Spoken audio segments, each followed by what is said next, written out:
What is up, everybody? Welcome back to WWE Draft Wars with my good friend Nathan. I'm a good friend now. Yeah, eventually. My name, of course, is Mike, and we are here for SmackDown Live, which I booked well over a week ago and have completely forgotten what happens in it. So this will be interesting to see what we do.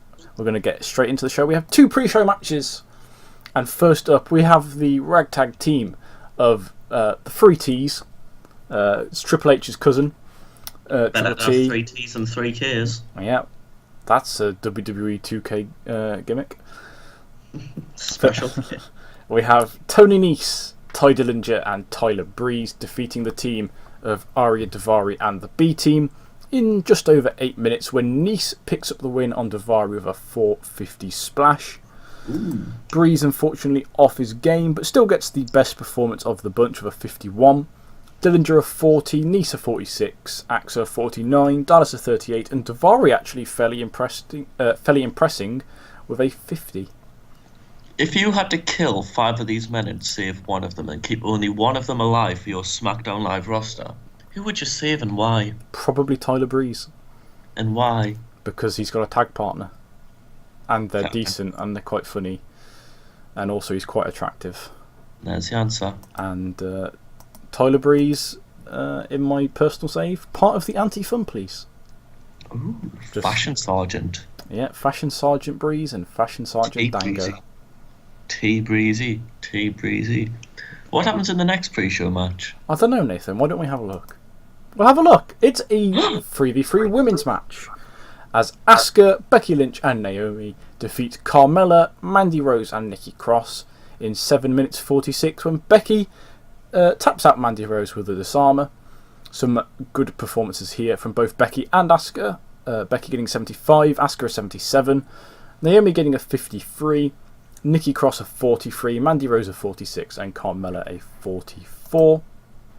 Who wants to play with Nikki? Both Nikki and Becky improving in performance skills, which is nice to see as we get a 64C. Getting a bit of heat into the crowd, hopefully, as we go to the main show, which is, of course, kicked off by Shane McMahon, the best wrestler in the world. And but he's not here for long. He's just doing a little backstage promo in his office, letting us or giving us an update on Rey Mysterio. He was, of course, attacked back at the Royal Rumble, and we haven't really heard anything since. It's been 2 weeks. Wow, this is the second show, second SmackDown show after the Royal Rumble. It's been 9 days. Yeah, it's been 9 days. That's a long time in wrestling.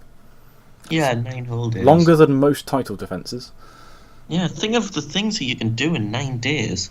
Like, I could walk to the shops and back in 9 days. Yeah, you could find... actually, I'm not going to go there.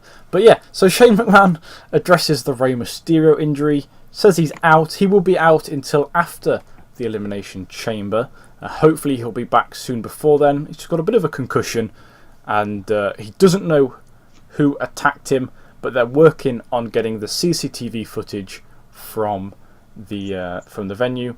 But until then, we have Sheriff Jimmy Yang backstage trying to figure out who it is, and interviewing people throughout the night to try and find out if anybody knows anything.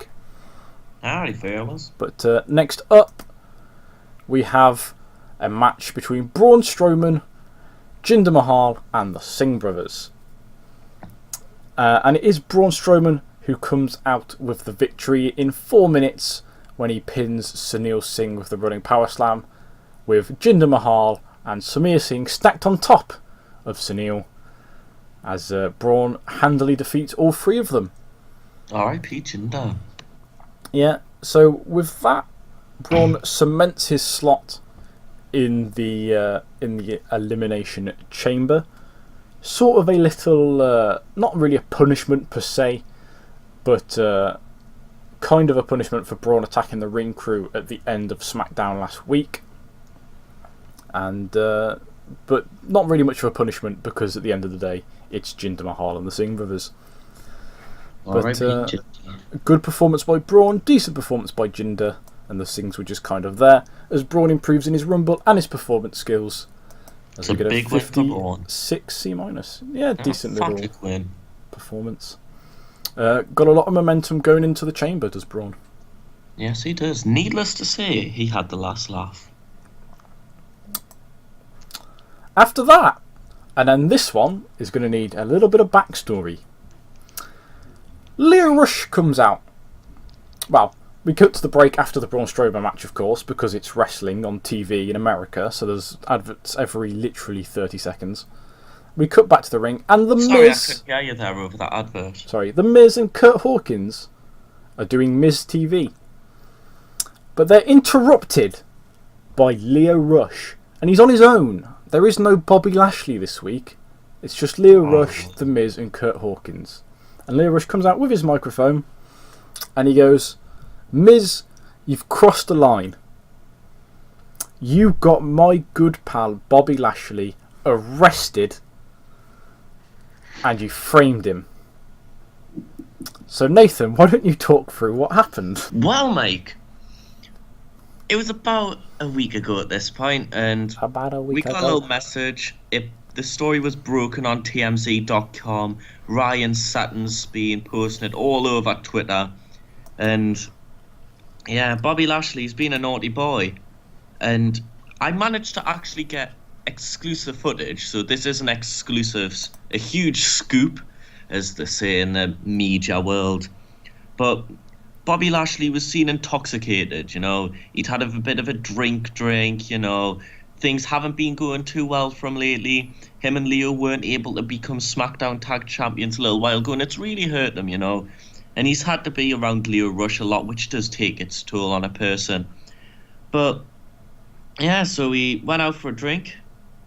He gets in the taxi home and he goes, fuck that, I don't want to go home. I want to go to the hospital. And he's like, but Bobby, the hospital, you don't need the hospital. He's like, yeah, I have an appointment for my teeth. And he's like, Bobby, that's a dentist. He's like, well, we'll go to the dentist. And he's like, it's 3 a.m. So Bobby kicks the driver out the car, but doesn't drive the car because he's drunk, he's smart. So he walks 3.78 miles, according to Google Maps, to the local dentist, where he sneaks in through a window. He's a big bloke, but it's a big window. He climbs in through it, and then he starts performing dental surgery on himself. He gives himself some anesthetic. He starts flossing, and I don't mean the Fortnite dance. And then he just removes his back 2 teeth and one of his molars. And the alarms go off, and the dentist runs in like, you're Bobby Lashley from WWE, aren't you? And he's like, yeah, I'm Bobby Lashley from WWE. It's like, what are you doing? It's 3 a.m. He's like, you're 3 a.m. And then he spears her as the police arrive and arrest him. So Bobby Lashley is now genuinely in prison for breaking and entering, and also for attacking a woman. But mainly the breaking and entering. I don't know what drugs you're on, but I wasn't on the drugs. It was Bobby Lashley who was on the drugs. He was on the anaesthetic. Don't bring it to any more of my SmackDown guys. It's not my fault he's in jail. It's not my fault that you can't control your superstars. But anyway, thanks for that Nathan News TMZ exclusive. NLG TV. Tune in next week for a huge exclusive scoop on Mike. What's Mike been doing? Find out next week when I make something up. It's sleeping. But interesting that NLG TV has all the updates on Bobby Lashley, but no updates on when Bray Wyatt kidnapped Mike Kanellis and kept him from his wife and kid. We know when that happened. It happened on Raw. Yeah, but you didn't. We saw it happen. No scoops. It's like, okay, now biased. No, that's because we watched it live. We didn't get to see Bobby Lashley live. I managed to get the CCTV footage, both from the taxi and from the dentistry. Right. Anyway, I don't think it's called a dentistry. It is now. Anyway, we would have had Miz and Curt Hawkins versus Lio Rush and Bobby Lashley up next as the #1 contendership for the tag team titles. Instead, Lio Rush is having to pick a partner of his choice, and there's not a lot of options because not many people like Lio Rush and Bobby Lashley backstage. So what we get instead is The Miz and Curt Hawkins versus Curt Hawkins. I went really northern there. The Miz and Curt Hawkins versus Lio Rush and Titus O'Neil. Titus Worldwide. And perhaps unsurprisingly, it is The Miz that picks up the win. defeating Titus O'Neil with a skull-crushing finale in just over 10 minutes, and Miz carrying the match in terms of his in-ring performance. Yeah, and Lio Rush has went from a man who's in prison to a man who should be in prison after he kissed his son on the lips. Yep. Oh, it was weird, that, wasn't it? Was a bit odd. He necked on with his band. Also, he nearly killed Vince McMahon that one time. Maybe we'll forgive him then. Yeah, anyway. Banter. Dead banter. The Miz with an 82, very impressive. Hawkins with a 38, not quite as impressive. Titus O'Neil with a 47 and Lio Rush with a 52. No work improvement, sadly. 60C, but more importantly, The Miz and Curt Hawkins are going, not to WrestleMania, but to No Way Out. You know, if Vince dies in the month between recording this and uploading this, I am fucked. It's going to be very awkward. But to be fair, every episode of this will be awkward if somebody dies. Yeah. Do you know who'll probably die? Bobby Lashley in prison. Yeah. Oh, Bobby. I mean, I was going to release him. Shane McMahon was going to release him, but like Triple H was like, nah, bruv. Yeah, Triple H weren't having it. He's like, I pinned you at Survivor Series a couple of years ago, so I get to decide whether we fire Bobby Lashley or not, and he said no. Yeah, but it is weird that out of all the people on the WWE roster in this save so far, we've had James Ellsworth, we've had TJP. It's Bobby Lashley that goes to prison first. Yeah, he's literally called TJ Pedophile, and he's not been arrested yet. We've even got one of the Usos. Yeah, but here's the thing. TJP... Drinking since TJP's... Day1. Here's the thing. TJP, he's not white, but he's not black. So the American police don't care. But Bobby Lashley, it's a miracle he didn't get shot. I'm not going to respond. Anyway, next up, we're backstage, and Penta is attacking Hideo Itami backstage. It's not very nice of him. Hideo Itami's probably going to be a bit upset about this next week when he comes back. But what's that? Penta's wearing a black mask, and a police officer runs in and shoots him. Would it surprise you? He's also Mexican, so that's going to go well. Oh boy. Oh, Trump. Trumpy. Anyway, 66C Plus is a quite good promo segment, backstage thingy for Penta and Itami, as their little storyline feud continues. As we move on to a women's match, and it is the number one contender, Sonya Deville, getting the victory over the Charlotte Flair. They're all there. To be fair, spoilers for you, we do have the Brian Kendrick coming up soon, so keep your eye out for that one. But Sonya Deville beats Charlotte Flair with a little roll-up. Yeah. Charlotte Flair getting a 74, which is good. Sonya Deville is still impressing with a 59, which is nice to see. We are going to have to work on her gimmick, though, at some point. No worker improvements, unfortunately. It would have been nice to see Sonya improve in there with Charlotte. But still very impressive by Sonya, continuing to pick up wins over top-level women. I don't know why I've clicked on that. We don't look at that. That's spoilers. Big win for Sonya Deville, though, with a surprise cradle. And if you're wondering why it's a surprise, she literally yelled, "Surprise!" I was going to say that. Threw a gift at Charlotte. Charlotte opened up the gift, and it was a cradle to put a child in. Then Sonya rolled her up and pinned her. Yeah. Big win for Sonya Deville. You killed that joke. Oh, well. Anyway, we go backstage, and we see the exciting tag team of Jeff Hardy and Kalisto. And they're backstage, and they're warming up. So odds are they probably have a match in a minute. I couldn't tell you either way, though, because I can't remember. Ooh. No improvements. 51D+, which just shows how shit they are. Aww. I believe this might be a qualification match for one of the chambers. It might be. Let's see. First up, though, for I believe the final spot in the World Heavyweight Championship one. No, to be fair, they show people warming up like before the matches. Like, there's a match to go. Oh, come on. Give me this. I believe this is the final slot in the Elimination Chamber that is up for grabs. Slots, how's your mum doing? Wow. See, I won't say what you were talking to me about earlier because I don't want to get you in trouble with your new missus, but it's fine. I'll just send her a cheeky DM on Facebook later. But anyway, for the final slot in the World Heavyweight Championship chamber, we have the New Day versus The Bar, but it's a fatal 4-way match, and the winner will go into that match. And is Cesaro picking up the win on Sheamus with a roll-up. As we cut to the replay, and we see Sheamus and Cesaro kind of working together, the New Day kind of working together, but Cesaro and Sheamus are sort of down and out. Big E picks up Sheamus. They're going to go for the midnight hour, or whatever it's called, their finisher, where Big E has him up and Xavier goes off the top rope and hits him with the thing, and then he does the drop and the thing. But Cesaro does that impressive thing where he just goes in like one step from the floor up to the apron, pushes Xavier off the apron, and Sheamus does the bro kick on Big E. And then as he's going to go for the pin, Cesaro comes up from behind on Sheamus, rolls him up with the fastest of fast roll-ups for the 1, for the 2, and for the 3. And Cesaro is going to No Way Out. Cesaro was, of course, the best wrestler in the match with an 85, Sheamus with a 74, and the New Day, both of members, really off their game, getting a 64 and a 63.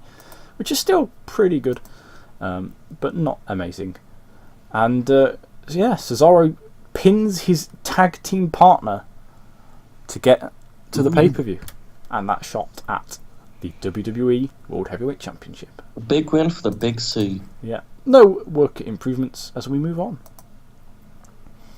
And we have an angle backstage as Asuka is backstage. She's chilling. She's probably eating some sushi. But it's not racist. Sushi's nice.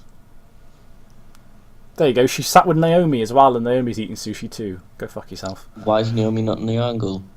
Because she's not relevant enough. Oh. Because she's black. I don't want to get shot by the police. Probably should cut that one. I won't though. I'm brave. Charlotte walks past, and Asuka laughs at her for losing to Sonya.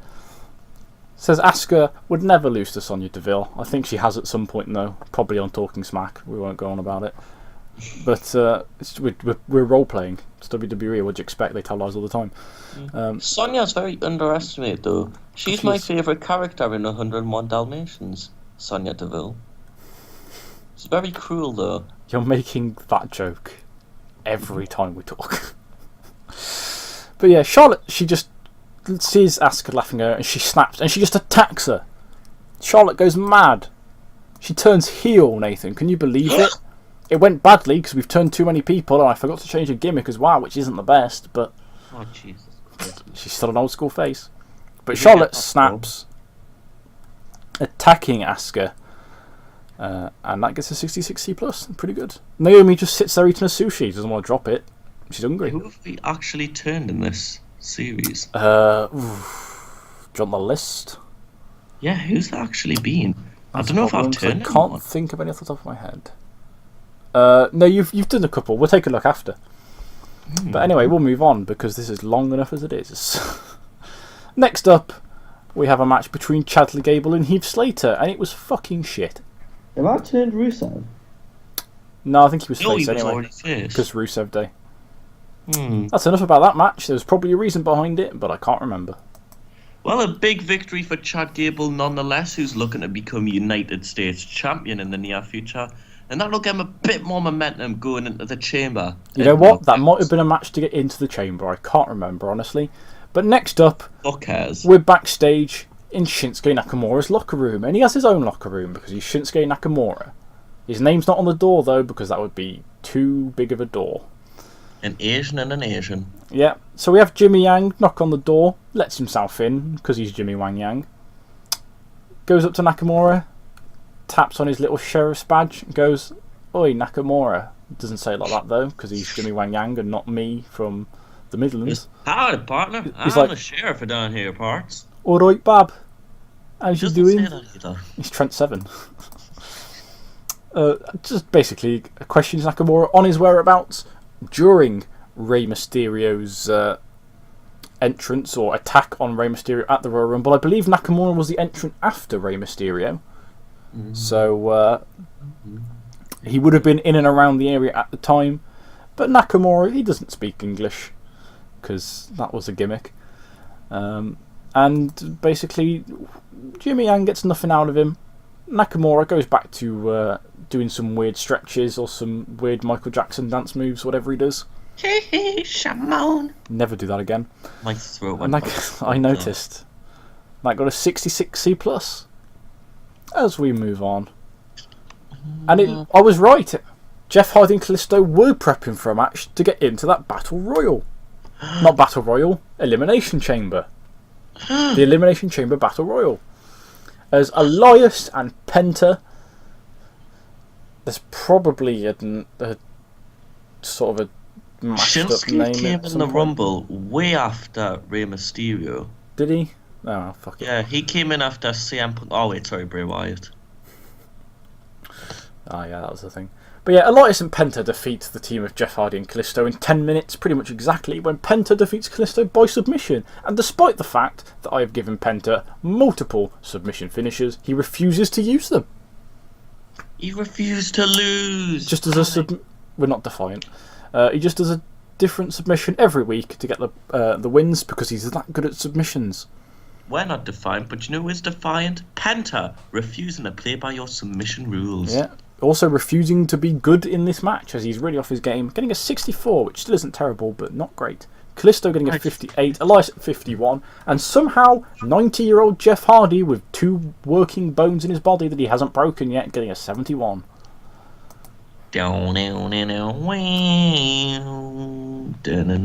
next up, after that 66C+ to put Elias and Penta in the Elimination Chamber, we have backstage, we have a very angry Irishman and Sheamus. He's talking to Finlay. No, Finlay's Northern Irish. Shit. Fuck it. Anyway, Sheamus you should do more is jokes. angry. I shouldn't. Sheamus is angry, gets in Cesaro's face. He's like, why did you pin me? Well, you said we were going to work together. I had that match won, and you robbed me of my chance to go in the battle. I keep saying Battle Royal. Why do I keep saying Battle Royal? He robbed him of his chance to get in the Elimination Chamber. Cesaro goes, you've had multiple title opportunities. You've been champion. I've never been champion. I deserve that opportunity. Sheamus doesn't listen because he's Sheamus. He gets very angry and very ginger.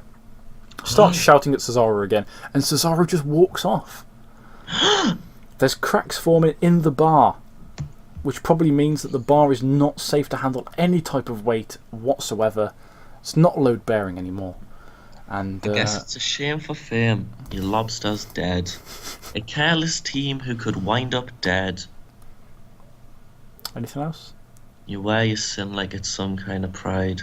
Too many lines of cocaine is what led to Bobby Lashley being incarcerated. Nope. Allegedly.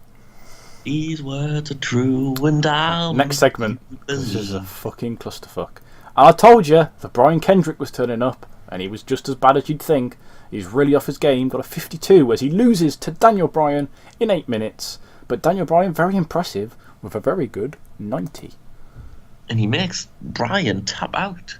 Kendrick, though, the youngster, improving in his technical skills. Nice to see the young talent getting a boost. It's a joke, because he's about 50. Oh. But he's a man with a plan. 72B bonus isn't bad for a semi-main event involving Brian Kendrick. Because yes, this was the semi-main event. With Brian Kendrick. That's how desperate I was for this show, apparently. He was an upper mid-card star in 2008 on SmackDown. I wouldn't have said upper mid-card. No, he actually was. I've been watching some. He beat Jeff Hardy. Jesus Christ. He went in the championship scramble and won the belt and then lost it again during the match. Anyway, after that, we have Samoa Joe attacking Daniel Bryan after his match. He's still angry that Daniel Bryan won that Royal Rumble after Samoa Joe was eliminated by... Nathan? Samoa Joe was eliminated by Rusev. Jokes, it was Mike Kanellis. Yeah. Was it? I thought it was Andrade. No. Oh, yeah, it was. It was. Because he got distracted by Zelina. Yeah. I got distracted and See, confused. this is why I test you. You've got to be on the ball, man. You've got to be on the ball. But yeah, Samoa Joe Very angry at Daniel Bryan. What's his title opportunity? Which is why they're going to face off at No Way Out. Haven't decided if there's a stipulation yet. Probably not. But you never know. Might want to decide soon, so if you take too long, you'll have no way out of that one. Come for the booking, stay for the fucking comedy. Next up, in the main event and the final segment of the show, in a bout that had superb wrestling and great heat, AJ Styles, the WWE World Heavyweight Champion. Actually, no, he's just the WWE Champion, isn't he? Yeah. Fuck it. He's now the WWE World Heavyweight Champion. Runs the place. AJ Styles. He defeats Randy Orton in just under 60 minutes with a Styles Clash, and both phenomenal performances, with AJ Styles getting an 89 and Randall Keith Orton getting a 93. You thought I wasn't going to say it, but I did. AJ Styles improves into fucking hell. AJ Styles improves in performance there as we round off the show, but a very strong main event there in front of 11,857 people at the Extra Large Centre somewhere in America. We get 78B there, which increased our popularity in 18 regions. A solid main event. I feel like the slow open to the show kind of hurt it a little bit, but a very solid main event there. Daniel Bryan performed really well there as we roll on towards No Way Out, which is next week. So we have a Raw and a SmackDown until No Way Out. Who do you think will win at No Way Out? There's Mark Haskins. It won't be him. Will it be Max Smashmaster, also known as Baz Reese? Will it be Kaz Hayashi? Or will it be you have unread emails waiting? Thanks for watching. Bye-bye.